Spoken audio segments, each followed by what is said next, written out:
قضية إلهان معها قضية إلهان، معها قضية مينيسوتا، معها قضية غير مريكان، قضية إلهان وقضية صوماليا.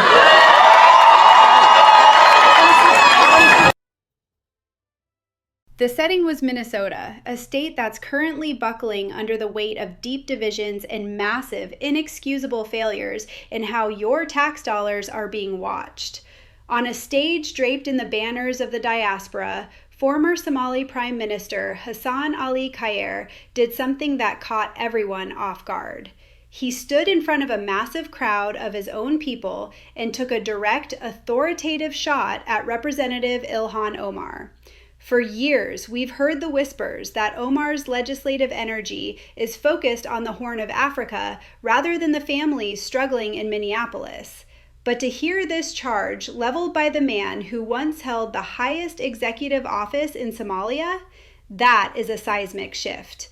This is no longer just a conservative talking point. It's a direct challenge to her primary allegiance. And here's the kicker. The crowd didn't push back. They didn't boo him off the stage. Instead, they erupted in agreement. We're watching a total fracture in what used to be a rock-solid voting bloc. This moment is the smoking gun for anyone investigating whether Omar is actually playing for the home team. To really grasp why this is a breaking point, you have to look at the long, troubling trail of rhetoric Omar has left behind. It was only a year ago when that video surfaced of her speaking to a Somali language audience, where she allegedly claimed her first priority was the interests of the Somali state.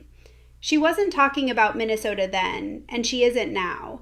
She has consistently put her weight behind opposing the independence of regions like Somaliland, a move that just happens to mirror the exact foreign policy goals of the government in Mogadishu.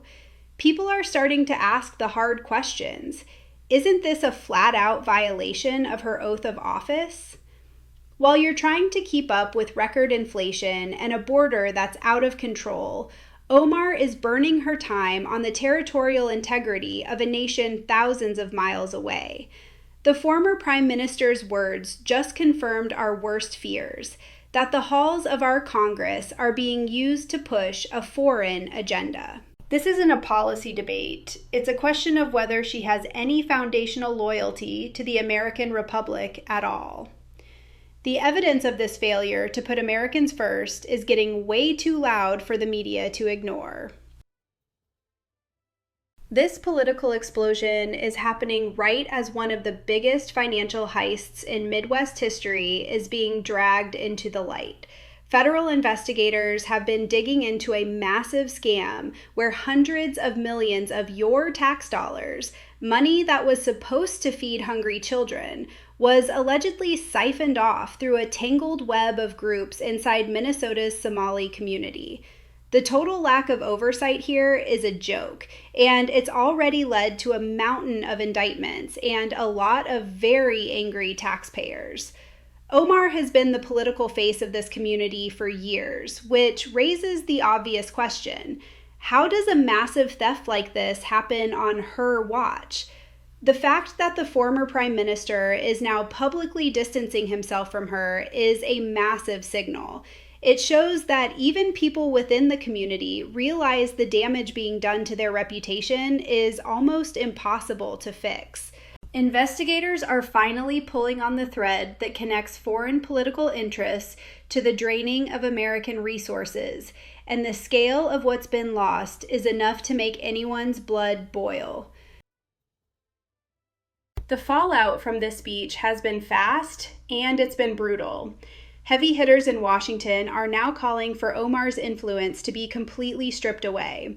There are fresh demands for a real deep dive investigation into her immigration history and whether she's been twisting U.S. policy to serve foreign powers. People across the country are hitting a breaking point.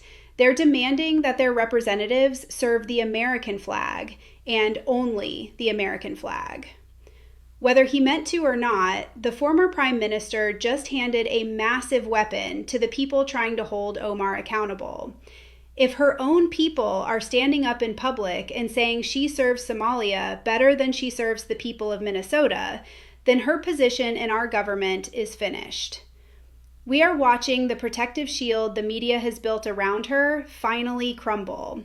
The truth is a freight train, and it's finally catching up. You deserve a Congress that is obsessed with national security and the prosperity of its own citizens, not the tribal politics of a country on the other side of the planet.